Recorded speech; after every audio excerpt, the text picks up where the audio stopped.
The Tiger King by Karenna Karras. An ill-tempered and ferocious Tiger King was sleepily lounging around in the tall grass that grew outside in his castle garden. Every once in a while he would reach into a silver candy bowl and scoop out a large handful of gumdrops. Gumdrops were his favorite candy, especially the sticky green ones. As he reached into the silver bowl to grab another handful, he noticed a monkey and a pig walking past the garden gate. They were laughing and joking with one another. "They must be friends," he snarled to himself, and then he let out a loud and jealous roar. "I am king of all the forest," he thought to himself. "I have all the riches, power, and gumdrops that money can buy. The only thing that I do not have is a friend." He popped another handful of gumdrops into his large, toothy mouth and began to think about how he could acquire himself a friend.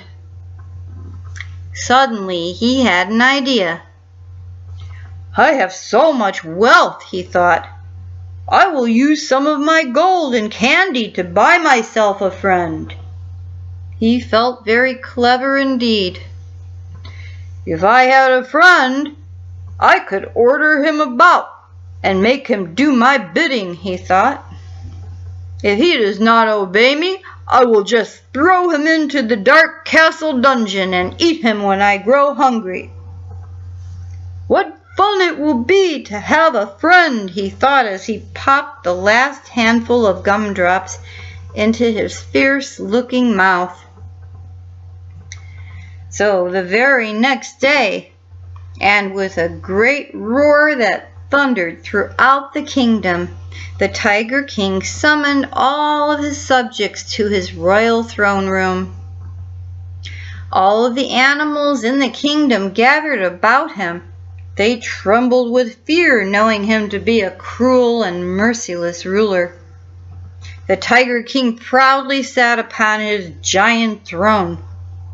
With his huge dark eyes, he glared at his subjects and smiled a false smile that showed every sharp, gleaming tooth in his mouth.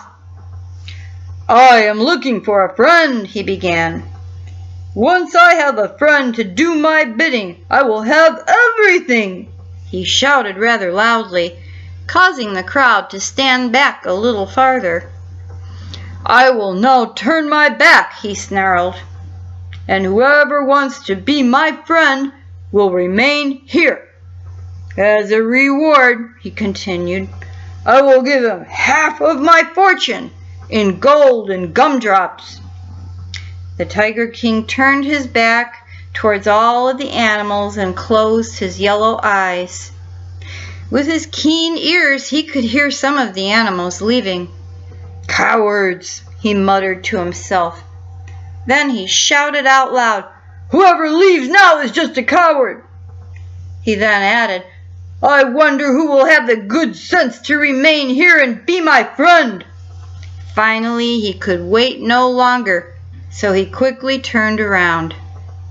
With a great anger, he roared an especially loud roar that shook half of the kingdom. Even with all of his wealth in gold and candy, especially gumdrops, to his surprise, not a single animal had stayed behind to be his friend. If a friend is your desire, then friendly you must be. For gold and fine treasure will not buy friends, you see. The end.